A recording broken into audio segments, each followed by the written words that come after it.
সামাজিক কবরস্থানের রাস্তার জমি বেদখল করে ঘর নির্মাণ করেছে স্থানীয় এক আওয়ামী লীগ নেতা। এতে ক্ষোভে ফুঁসে উঠেছে গ্রামবাসী। রাস্তা উদ্ধারের দাবিতে মানববন্ধন ও জেলা প্রশাসককে স্মারকলিপি দিয়েছেন ভুক্তভোগীরা।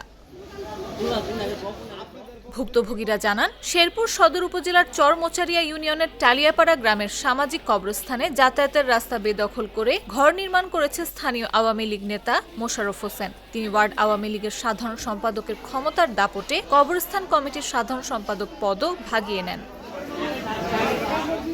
গ্রামবাসীর অভিযোগ, মোশাররফ ২০২০ সালে সেই কবরস্থানের রাস্তার ৪% জমি বেদখল করে বিল্ডিং নির্মাণ করেন। আর গ্রামবাসী বাধা দিতে গেলে তৎকালীন সরকারের নাম ভাঙিয়ে মামলা হামলার ভয় দেখাতেন তিনি। হাসিনার পতনের পরও মোশাররফ রাস্তা না দিয়ে নানান ফন্দি আঁটছেন।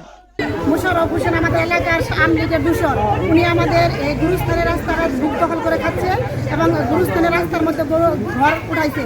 তাকে বারবার বলার পরেও সে আমাদের এই জমি ছাড় দিতেছে না এবং গুরুস্থানে কোনোভাবে মানুষ মারা গেলে পরে এই মানুষগুলো মাটি দিতে পারতেছি না, রাস্তা নাই, রাস্তার জন্য যেতে পারতেছি না। এই জন্য আমরা স্যারের কাছে বিচার নিয়ে আসছি।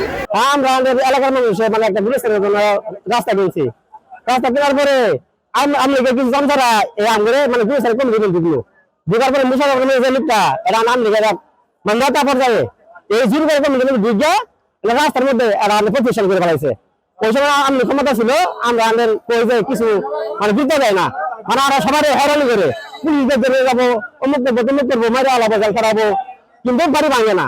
এখন সরকার পতন হওয়ার পরে আমরা দাঁড়িয়ে দাঁড়িয়ে ঘুরতেছি এই রাস্তা উদ্ধারের জন্য।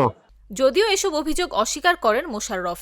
আমি মোহাম্মদ মোশাররফ হোসেন সম্প্রতি আমার বিরুদ্ধে শেরপুর সদর উপজেলার চরমোচারিয়া ইউনিয়নের টালিয়াপাড়া গ্রামের কবরস্থানের রাস্তা দখল করে বাড়ি নির্মাণ এবং ইউনিয়ন আওয়ামী লীগের কমিটির সদস্য হওয়া সংক্রান্ত যে মিথ্যা, ভিত্তিহীন ও উদ্দেশ্য প্রণোদিত অভিযোগ উত্থাপন করা হয়েছে তার আমি তীব্র নিন্দা ও প্রতিবাদ জানাচ্ছি।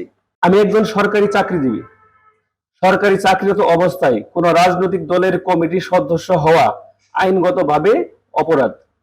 সুতরাং আমি কখনোই আওয়ামী লীগের কোন কমিটির সদস্য ছিলাম না।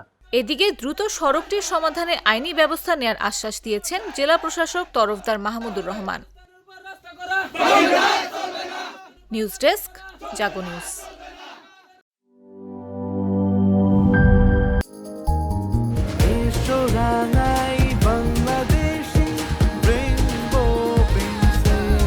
রেইনবো পেইন্টস, ছড়াও জীবনের রং।